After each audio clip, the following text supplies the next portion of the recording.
자, 여러분들 안녕하십니까? 반갑습니다. 2021년 5월에 시작 방송하도록 하겠습니다. LB는 지난 주말 대비 4%대 하락하면서 31,700원에서 마감을 했습니다. 우리가 이미 지난주에 예상은 했습니다.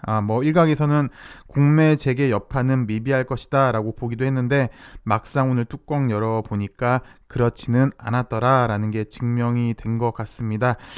또 그에 맞춰서 회사의 적극적인 대응도 사실 우리가 좀 기대를 해봤죠. 근데 없었습니다. 그래서 지난주 후반부에 위태 했었죠. 이렇게 차트가 위태 했었는데 오늘 이런 약 5%대 4.5%대 음봉을 맞아서 현재는 바로 다시 직전 저점을 위협받는 약간 위험한 모습에 위치해 있습니다. 대답 없는 LB가 현재로서는 안타까운 모습이네요. 일단 LB는 삼중고가 빨리 해결을 해야 될 것 같은데요. 몇 차례 설명을 드렸습니다. 삼중고 첫 번째가 LB는 본연적인 모습이겠죠. 가시적인 성과가 없다는 거. 그리고 두 번째는 외부적인 이슈, 증선이가 명확한 사유 없이 계속 연장만 되고 있다는 것. 그래서 가시적인 성과 없다는 것, 증선이 개최가 계속해서 연기되고 있다는 건 공매도 입장에서, 헤지펀드 입장에서 보면은 물고 뜯을 수 있는 아주 좋은 그런 기회겠죠. 그리고 세 번째는 공매도 제도 개선인데요. 이건 잠시 후에 다시 설명드리겠고요. 어찌되었건 이 세 가지가 좀 해결돼야, 이 중에 하나라도 좀 해결이 돼야 우리 숨통이 좀 편하게 쉴 것 같습니다. 간단하게 시장부터 살펴보도록 하겠습니다. 보시는 게 코스피고요. 보시는 게 코스닥인데요. 딱 봐도 한눈에 차이가 나죠. 코스피랑 코스닥이랑 하락폭의 차이가 확실히 티가 납니다. 물론 둘 다 조정은 있었다만 코스닥이 훨씬 더 깊은 조정이 되겠네요. 근데 그 이유는 잘 아시다시피 코스닥은 성장주 위주의 종목들이 많이 있죠. 대표적인 성장주라 함은 바이오, 2차전지, 5G가 되겠네요. 여기들이 코스닥에 많이 있다 보니까 코스닥이 오늘 좀 더 하락의 폭을 깊어갔고요. 이렇게 대표적인 성장주가 많은 코스닥이 공매 세력에게 현재는 좋은 먹잇감이 되고 있습니다. 어찌되었건 좀 전에 설명드렸듯이 바이오, 2차전지, 5G들이 좀 크게 하락을 했고요. 이런 기사도 나왔습니다. 보시면 공매도 재개에 기세 꺾인 바이오주 대폭 하락했더라 라고 기사가 나왔는데, 살펴보시면 공매도 취약 업종으로 거론된 바이오 종목들이 하락을 하고 있습니다. 셀트리온 같은 경우도 지금 보시면 셀트도 10일 연속 하락하고 있는 것 같아요. 지난주부터 공매도 재개 때문에 약간 얘네도 위험했다가 지금 보시면 잘 이해가 안 갑니다. 어찌되었건 이렇게 바이오주들이 오늘 이렇게 큰 하락을 보여줬는데, 공매도 금지가 풀리면서 대차 잔고 비중이 큰 셀트리온 삼형제도 큰 하락세를 보여줬고요. 사실 대차 비중이 계속해서 급증하고 있는 LB 역시도 하락을 보여줬죠. 그래서 코스닥 종목들은 공매도 재개 역량이 상대적으로 더 뚜렷하게 나타났다는 기사가 나왔습니다. 그리고 오후 들어서 더 심해졌고요. 또 일부 전문가들은 공매도 재개가 주식시장 전반에 줄 충격은 높지 않다. 대신 바이오 업종에 대한 투자주의는 필요하다고 얘기를 했는데, 바이오 업종 시총 상위주가 다 코스닥인데요. 이건 좀 제가 보기에는 말도 안 되는 소리인 것 같고, 어찌되었건 통상 공매도 투자자들이 선호하는 종목은 당장의 성과가 나오기 힘든 바이오 상장사, 그러니까 성장성이 큰 거겠죠. 2차전지, 5G 역시 마찬가지고요. 그래서 오늘 바이오지들이 전반적으로 보시면 전광판을 보셔도 오늘 웬만한 바이오주들이 다 안 좋은 모습을 보여줬습니다. 그리고 참고로 최근 탈코스닥 운동이 일어났었죠. 코스닥 본부에서도 왜 주주들이 더 앞장서서 나서서 탈코스닥을 하려고 하는지 그 본질적인 이유를 좀 살펴봤음 하는 바람이 드네요. 그리고 사실 한티온에서도 그동안 공매 재개되기 전부터 가장 강력하게 공매 재개에 대한 문제점들을 들고 나왔죠. 그래서 문제점들을 들고 나왔는데 정부에서는 보완하겠다라고 했는데, 대체 무엇을 보완을 했는지 우리는 청와대 국민청원까지 해놓고 건전한 자본시장 질서를 확립해 달라고 얘기를 했는데, 일단 한번 살펴보도록 하시죠. 공매도 전쟁, 금융당국에 대한 11가지 요구에 대해서 얘기를 했습니다. 개인적으로는요, 이 1번이라도 저는 꼭 지켜줘야 된다고 생각이 들어요. 딴 거 못하겠으면 이거 의무 상환 기간 이거부터 꼭 해야 된다고 생각이 듭니다.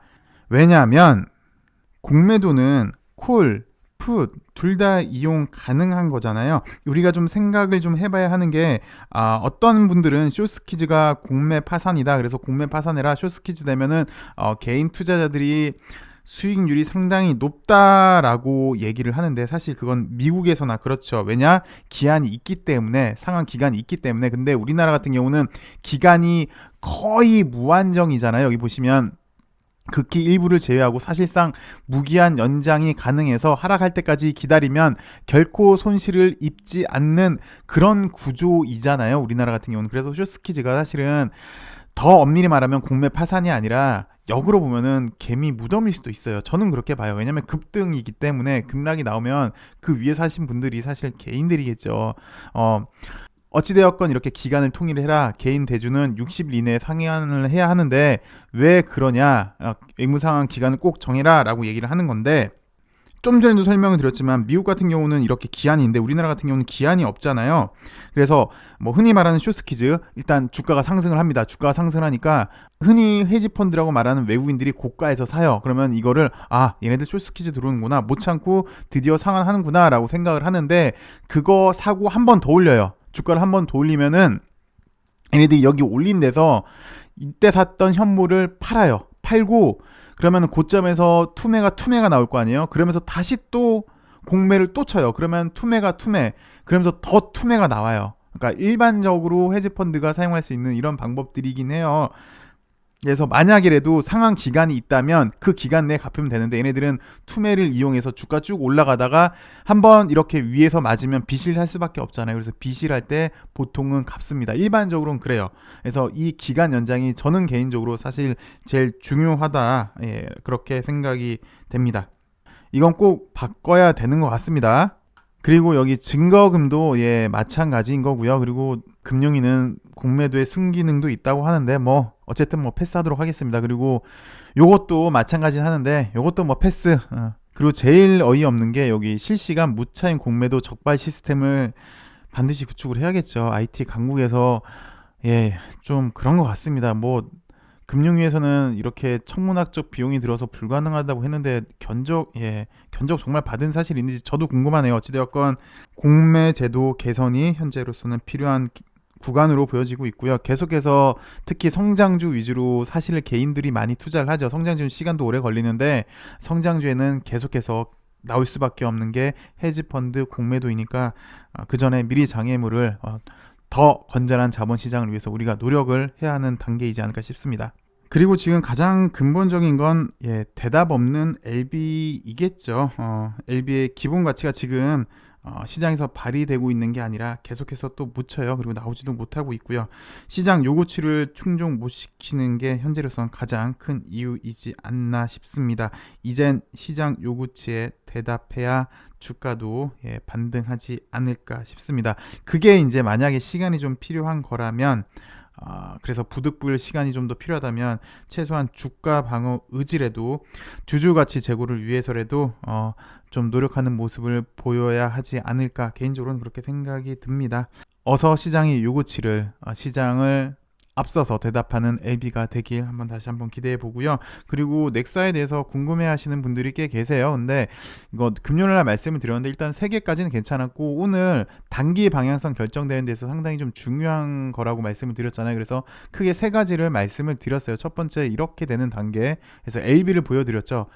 빠른 조정 이후에 올리는 거, 그리고 일반적인 케이스는 이런 N자형이고, 나머지 3번째 HLB의 예전 모습, 그리고 셀트리온 제약, 셀즈의 모습을 보면서 이렇게 기간 조정으로 가는 모습을 보여드렸는데, 보시면 LB 예전 차트를 보시면 이날 이렇게 말씀을 드렸잖아요. 3일 잘 쉬고 그 다음날이 중요한데, 얘 같은 경우는 한 단계 더 업시켰잖아요. 업시켜서 쉬었고, 그리고 여기 한 일주일 정도 잘 쉬다가 이렇게 다시 한번 재차 이렇게 빨리 나온 케이스인데, 보시다시피 이렇게 위로 못 올렸어요. 약간 기간 조정 정도로 들어갔어요. 지금 보시면 넥사를 보시면 약간 옆으로 갔잖아요. 그래서 일단 한 단계 업은 못 시켜서 아까 LB처럼 이런 빠른 거는 지금은 좀 힘들어 보여요. 근데 물론 내일 다시 이렇게 양봉이 나와준다면 재차 빨리 올릴 수 있는 그런 수급으로 변하긴 합니다. 그렇게 된다면 내일 다시 5일선이 올라가고 올라가는 5일선 돌파하는 거기 때문에 빠른 돌파는 가능은 한데요. 일단 오늘까지만 놓고 보면 이렇게 기간 조정 내지는 가격 조정으로 가는, 그러니까 내일이 더 중요하죠. 이제 지금은 기간 조정으로 보여지는데 만약에 내일 양봉이 나온다면 곧장 올린다는 얘기는 거고, 지금으로서는 일단 기간 조정 내지는 가격 조정으로 가는 건데 그거 시발점이 내일이지 않나. 그래서 한 번 더 밑으로 떨길지 아니면 옆으로 갈지는 내일이지 않나. 근데 보니까 전반적으로 저가 매수가 계속해서 들어온다는 것도 긍정적으로 보여지고 있고요. 아직 어떤 재료도 나오지 않았다는 것은 긍정적으로는 보여집니다. 나름 시장도 비실하고요. 그리고 요즘 보시면 코스닥 지수 따라서 LB가 좀 움직이는 경향이 있었어요. 그래서 내일 정도는 이제 좀 시장이 반등해 보길 기대하면서, 그리고 LB도 다시 저가 매수가 좀 들어오길 기대해 보도록 하겠습니다. 5월의 시작인데요. 1년을 다 주어도 바꾸지 않는 달이라고 합니다. 이 좋은 달에 우리 LB도 좋은 모습을 보여줬으면 합니다. 시청해주셔서 감사하고 좋은 하루, 행복한 하루 되시길 바라겠습니다. 감사합니다.